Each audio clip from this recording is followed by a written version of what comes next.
Good morning, early bird classroom. Who's here with me this morning on this? Can you hear the birds outside? It's kind of early. Kind of early for a Tuesday. Not really, though. Thanks for being here with me here in Michigan. I was thinking about moving the classroom outside, but not today. It is cool in Michigan. A cool morning. So we can't move it outside. Not yet. Some of my later classes I have outside, though, because it's been kind of warm in Michigan. It is so nice living here. Not that we need a whole bunch of people coming and moving here, but it's nice living here. It is. Watch my other videos and I'll tell you a whole bunch of reasons why. And other things, too. So what are we doing today? Well, you know what? I called it a series on how to handle your emotions. That's what I'm calling it. I've got my email address floating down there, so make sure that you write it down, okay? drpierre@healthyspirit.net. See if you can't learn how to spell those words, right? Because you can see there, it's the name of my company, but the name of my company has 4 words. And at each one of the new words, I put a capital letter. And we know what capital letters are, don't we? Because we have been looking and joining me on Wednesdays for phonics. And if you're not sure about capitals and small letters, and you're not sure if you recognize them, come with me, visit me tomorrow, and I'll talk to you about those worksheets that you can get. Or you can email me, all right, at that email address I have floating there, all right? Now we're going to get that email address off of there so we can make me the star of the show.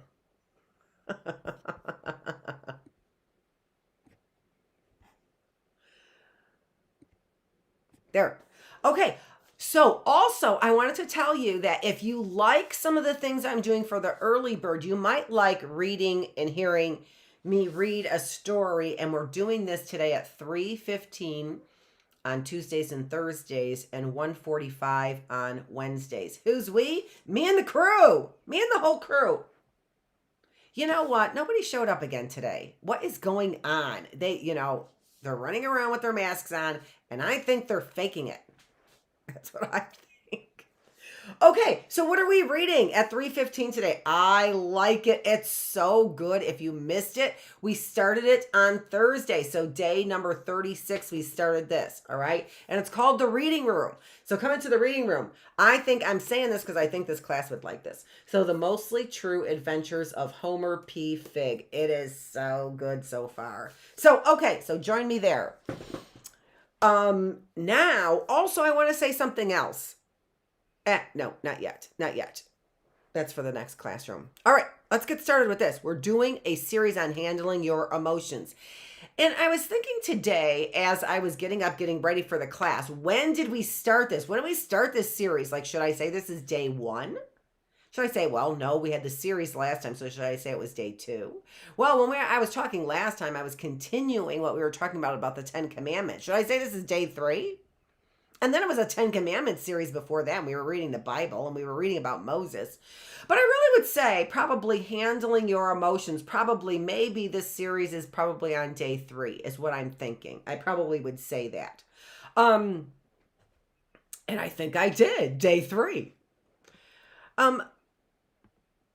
Because we were talking about Moses in the Bible, if you remember, and what that brought us to was it brought us to laws, right? So here are all my books, and many of these we've been reading in all of our different classes in the Bookless classroom. Look at Bookless classroom. Doesn't look very bookless, does it? I bring the books. For most of my classrooms, I bring the books. In classrooms, I was trying to remember, because I was so upset by the fact that kids can't bring their books home, right, in order to do their homework.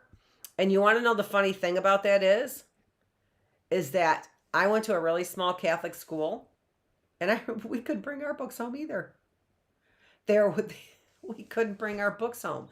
The school could not afford, I'm just thinking, because people didn't pay their bills, did they? Which wasn't a very expensive bill to pay to go to a Catholic school. I think it was something like $600 a year, but they couldn't afford books, which is why they probably couldn't afford books, because it was like $600 a year. If you can believe that. St. Michael's in Brunswick, Michigan. How much has your tuition gone up? And why, when I walked in there, you were totally knowing I was there? That was so weird. Anyway, I know I went to go visit. I saw my school last summer. The school that I went to elementary school. I drove by it and I stopped in there and people recognized me. Do you think it's from YouTube? So what were we talking about? Remember, we had all of these great stories with all of these great pictures. And that was more, I would say, our last series. All right. So I would say our last series we really talked a lot about the Bible. If you remember, just as a little bit of a review, we'll do some reviews too, maybe on our 100 day. And I'll tell you what else we're going to do a review on in just a minute. All right. But if you remember, I've got to be careful so these books don't tip over. And then I lose my beautiful flowers from Fresh Time, which I believe is a company which is part of Meyer. And this cost me, I think it was $13. I think that's kind of worth it. Tales of Virtue. So we were starting out, I said I really wanted to start out in this classroom, early bird classroom, with building your spirits, really, because this is a healthy mind, body, spirit, and you don't start building your spirit when you're 55 years old. That would be silly, because your spirit would be all dried up and decrepit, not even like a prune, because prunes could be juicy. I'm just saying. Okay, so remember, we started. So I would have to say that our first series was really a Bible series, and our first series was on the Tales of Virtue, and then we went into the Reader's Digest Bible for Children, right? And then we went all the way up to Moses, and so that's where we're at right now, and that's kind of where I want to start jumping in instead of always talking about where we've been. But talking about where we've been always gives us a little bit of a reminder, and that reminder actually stirs up all of our memories about that. You're like, oh yeah, we were talking about Moses. That's right. And I'm going to bring up the book and the pictures in a minute. But if you recall, we also need to be talking about our grammar. So there's so many things in the early bird classroom that we talk about.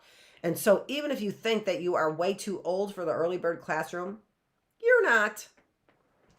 You're not. 101 ways to improve your grammar skills. So what I was going to say is another review that we're going to do is on day 10. When we get to, well, not day 10. It would be grammar rule number 10. We're going to review the rules 1 through 10 on day number 10. So we'll spend, or maybe on phonics day, something like that. When we get to 10, somewhere right, well, we won't go to 11 without reviewing 1 through 10. Okay? So if you missed them, we'll have a review. And what grammar rule are we on right now? 8. So 9 tomorrow. No, we don't do grammar rules, actually. I usually don't do grammar rules on phonics day. I know. Phonics is for phonics, which is associated with grammar. See how we work these two things together? Don't you go there. Don't you go there. Okay.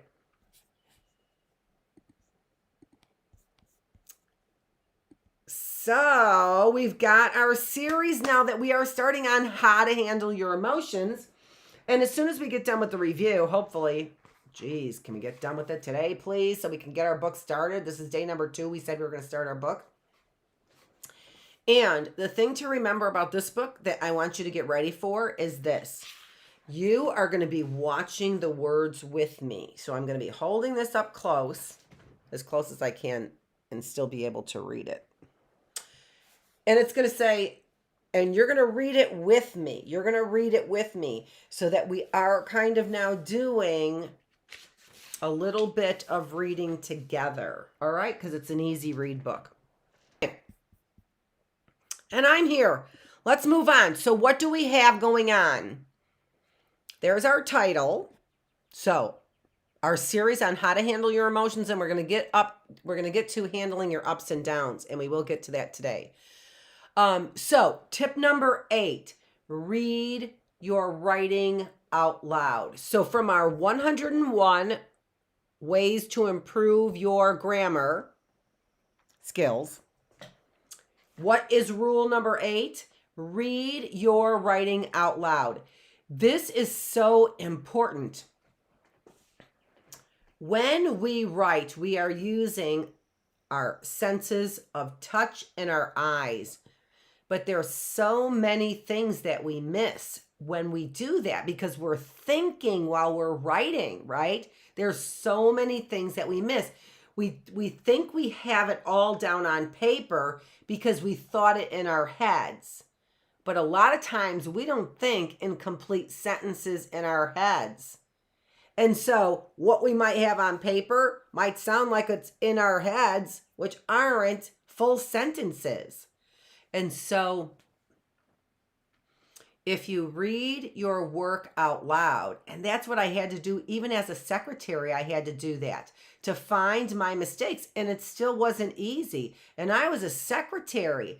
It was hard. It's hard to find your own mistakes because you get used to the way you say things, which is sometimes exactly the way that we put them on paper, right? Which isn't sometimes in full sentences. Did you ever have a conversation where you're like, I don't even know if I want to. Well, okay, let me start here. Did you ever have a conversation like that? Like that? Of course, that just sounded very natural, didn't it? And that conversation was filled with incomplete sentences. Completely incomplete sentences. Just like that. You can't talk like that.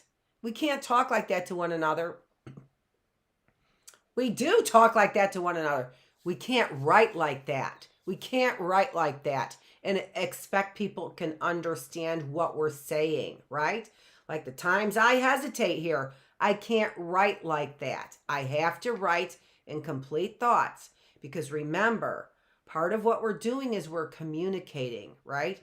So tip number 8 is read your writing out loud. I'm going to tell you a story. As a teacher one time, I did that for a student.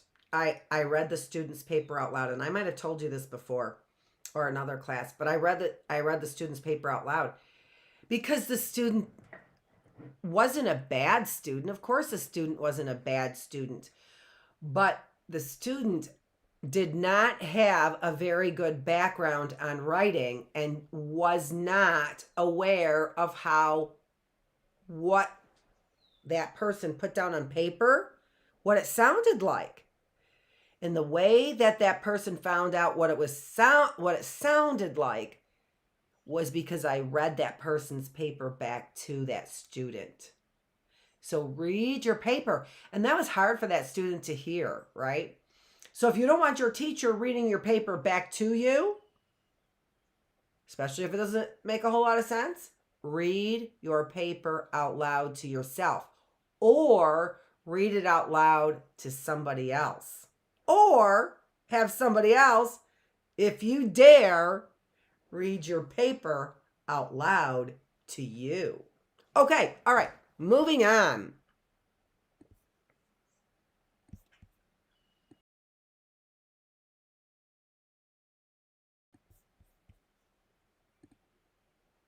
All right, so what we've been talking about is we've been talking about the rules, and we needed to finish up our questions on the 10 Commandments. And so we went up to...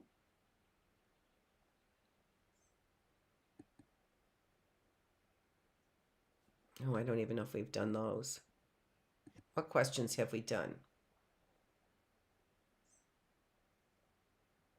We did those questions. Baby Moses means, the name means retrieved from the river. So we did those. Where did Moses grow up? I think we did this one. He grew up in Egypt. What did he do when he saw a Hebrew getting beaten by an Egyptian? He ended up killing that Egyptian. And what happened to Moses? He had to run and flee into the desert. What did Moses see on the mountain of God? What was Moses going to do?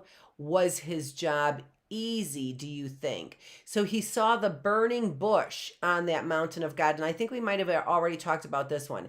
And what was he going to do? He was going into Egypt to tell Pharaoh, let the Israelites go from slavery. So he had to release what his job was, and what God asked him to do was, let my people go. Let my people go. That's what he was saying. And so that was Moses's job, to go and free 600,000 Israelites from Egypt. That's crazy. It's crazy. If you want to hear more about it, go back to day number, who even knows now? 35 likely. Likely 35. And maybe even 34. All right? Oh, no. Well, there you go. What does that say? Day 31 are those questions. Day 31 up there. I leave the day up there from the original question. So day 31.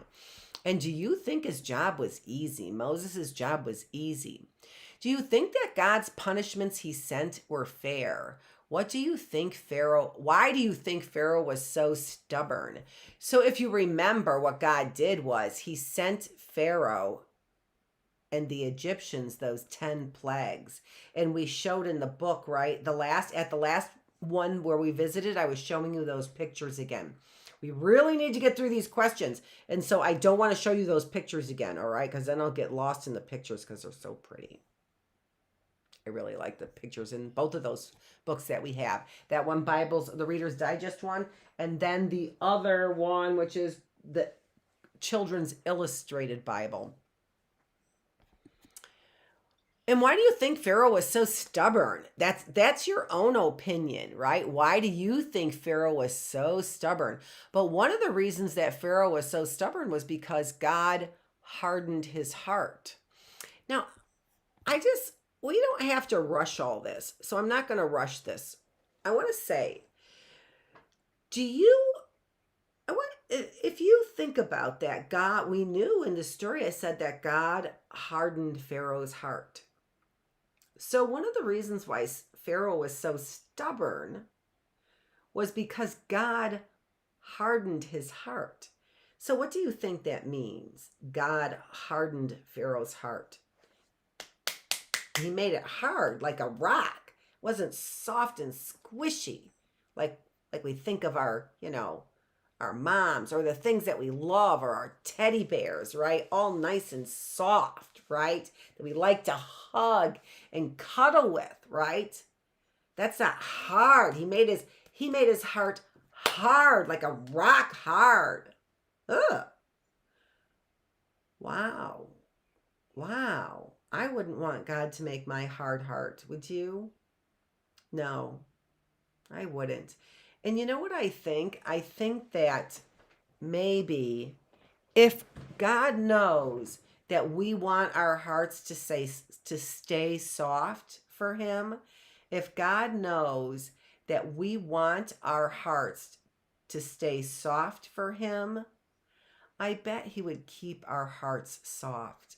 I bet he would. I bet if we asked him, God, would you keep my heart soft? I don't want my heart to be hard like Pharaoh's. I bet he would do that. I bet he would. Because a big G God can do anything. And he's all loving. And I bet he would love you to ask him to do that. Right? Maybe Pharaoh never asked God, please keep my heart soft. Maybe he thought, like, I have to be strong all the time. I have to be manly all the time. I'm a warrior all the time. And maybe that makes his heart really hard. And maybe that's not Maybe he didn't want his heart to be soft. I don't know. But I think maybe that's partly true. What happened to Pharaoh and his army? What do we celebrate on Passover? Well, if you remember, Pharaoh and his army, they were drowned in the Red Sea, right? Well, the Pharaoh wasn't drowned. He sent his army. His army was drowned. Pharaoh was not drowned in the Red Sea. I don't know.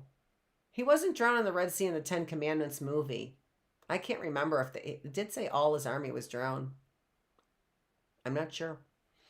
What do we celebrate on Passover? What we celebrate is we celebrate the passing over of that angel of death. That's the reason why they put the blood of the lamb on their doorposts, so that the angel of death would pass over their home, and the firstborn of every home and of the cattle, of the animals, were to die because of the angel of death, but they would be passed over. If you believed that the angel of death would pass over, you were a believer, you would put that blood of the lamb on your doorpost. If you were a believer, I believe that God will keep me safe. Well, if you believe that, then when you eat tonight, what you're eating is going to be the lamb. It's going to be delicious, and you'll roast the lamb. What I want you to do is a very simple thing.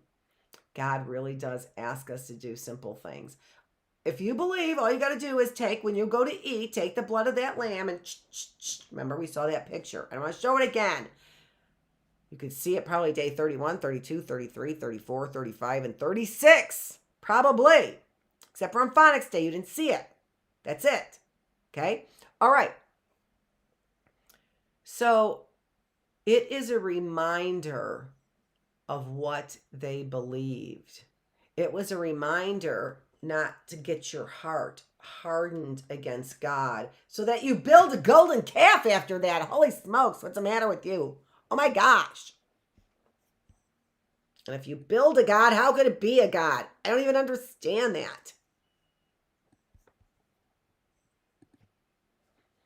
Why did the Israelites build a golden calf? I don't know.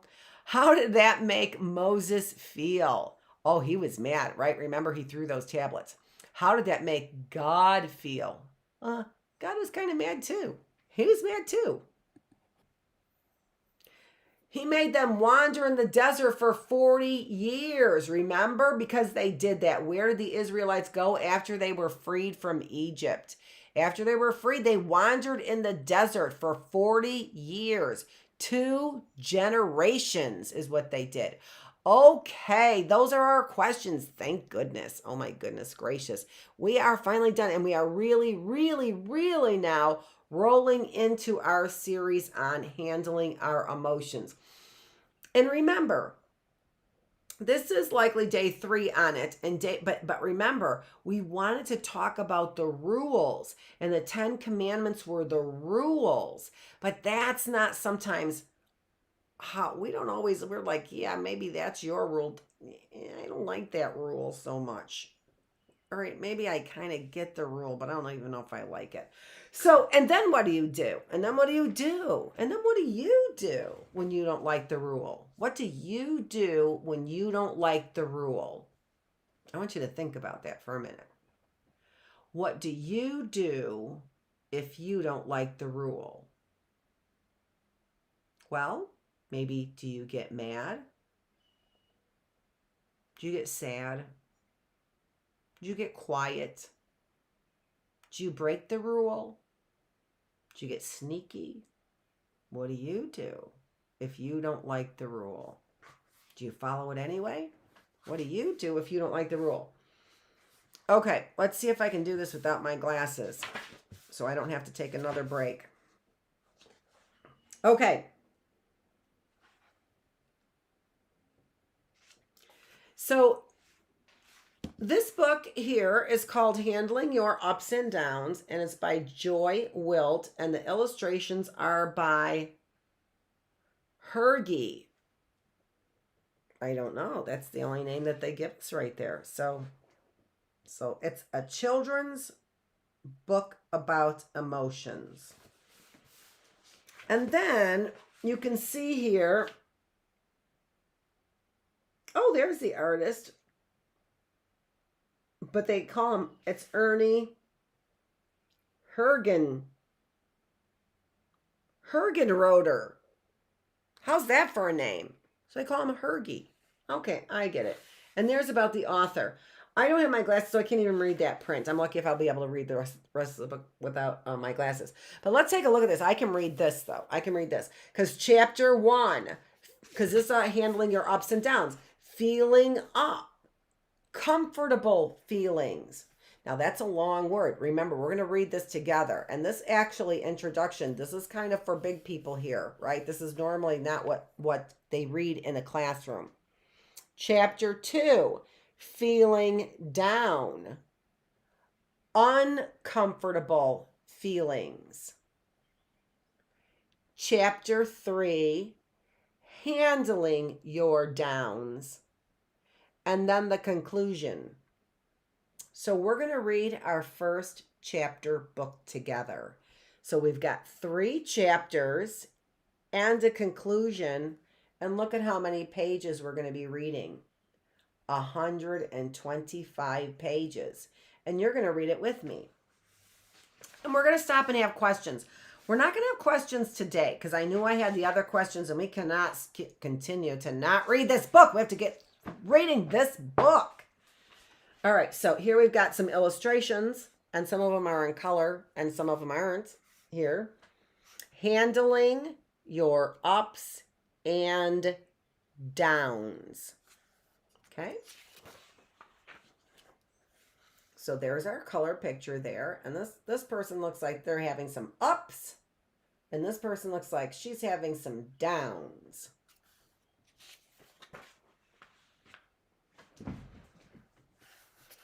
All right, and I'm going to read it kind of slow, and I'm going to read it word for word so that you could follow and try and read with me. The idea of this book is it's an easy read book for probably first graders, even though it's a long book. So maybe you can read along with me. First and second graders for sure. Okay? Every person sometimes feels up. And every person sometimes feels down. That sometimes is a compound word.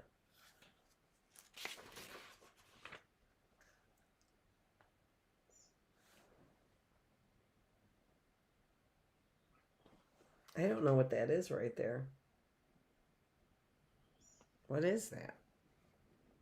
I can't see what that is.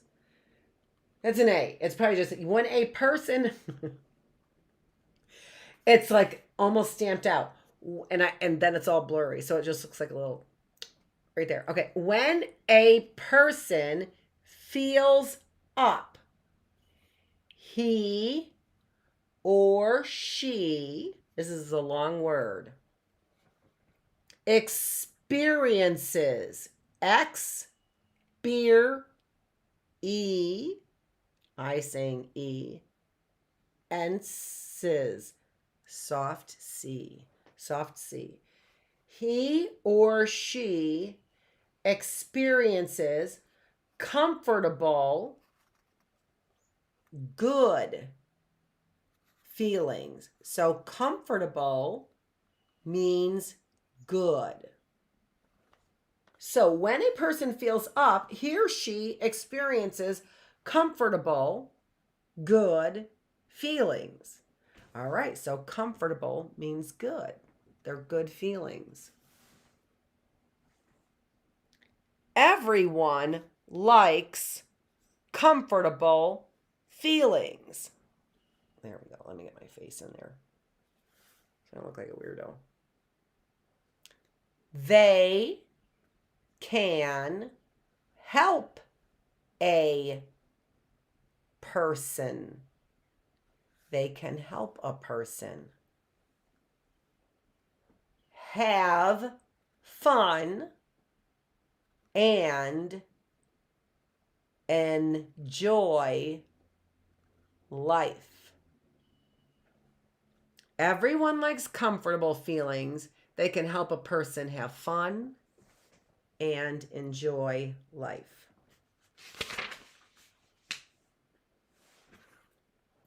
Let me try and get this camera just a little bit better for me. There we go. There we go. When a person feels down, he or she, what's that word? Do you remember? Do you remember? Experiences. He or she experiences uncomfortable, bad feelings. When a person feels down, he or she experiences uncomfortable, bad feelings. People, I don't know if I could get that camera closer so you could see that. Or me closer. There we go. There we go. People don't like to feel bad. But sometimes uncomfortable feelings can be good for a person. What? So here, this person's feeling bad or uncomfortable. Here, hey, Tom, do you want to play at my house? Uncomfortable feelings can make a person do things that need to be done. Oh, so uncomfortable feelings can be good for a person. Uncomfortable feelings can make a person do things that need to be done. Let's see about that. You think so? Okay, well, she said, hey, Tom, do you want to play at my house? I don't want to play with you because you never share your toys. I know I didn't share last time, but I will this time. Let's see what they have to say about that. Uncomfortable feelings can also make a person grow and change for the better. Well, that's kind of interesting, isn't it? That is really interesting. So, Tom kind of felt uncomfortable going over this person's house. And now this person felt uncomfortable because, I think it's a she, didn't share her toys. Let's say so, okay? She felt uncomfortable because she didn't share her toys. And now, maybe she was growing and changing for the better. Because uncomfortable feelings can also make a person grow and change for the better. So, not on our chalkboard, but let's stop for just a minute. So, can you think of times where you feel comfortable? Are there times where you feel comfortable and have good feelings? Are there times that you feel uncomfortable and have bad feelings? Probably, right? Probably. When you felt uncomfortable, Did it help you grow and change? Was that uncomfortable feeling a good feeling? Or good for you? Not a good feeling. Good for you. Was it good for you? Did it help you grow and change? Those are interesting things to think about, right? And uncomfortable feelings can help a person appreciate his or her comfortable feelings. How about that? And uncomfortable feelings can help a person appreciate his or her comfortable feelings. Do you know what appreciate means? Appreciate means to be thankful for them. Do you think sometimes when you're uncomfortable, it helps you to be more thankful for the times you are comfortable? What do you think? That's kind of interesting, isn't it? That sometimes when I feel uncomfortable, when I feel bad, it makes me wish for the times I felt good or comfortable, right? Okay. Even though a person might want to feel up all the time, we want to feel good all the time, right? Even though a person might want to feel up all the time, sometimes he or she is going to feel down. We want to feel up all the time, don't we? We want to feel good all the time. We want to feel comfortable all the time. But sometimes we're going to feel down. It is normal and healthy for a person to have both ups and downs. It is normal and healthy for a person to have both ups and downs. Chapter 1. Feeling up. Comfortable feelings. Where are we? On time. Woo! That's it for our time, folks. All right, we got through the introduction, which I did not read in our contents. I should have read introduction. That was on page 5 through page 21. Oh my gosh, we already read through page 21. Tomorrow, we will have phonics. So we will not be talking about handling our ups and downs. Tomorrow, we'll have phonics on our Wednesday phonics class. We'll get back to the story on Thursday, and we'll have a couple questions to see if you remember what we were talking about feeling up and feeling down. This is Dr. Annette. Thanks for joining me in the Early Bird Classroom. I am enjoying myself being the teacher. Of course I am. Why? Because I'm learning in the classroom. All right. Be back here at 9:15 for the Bookless Classroom. Thanks.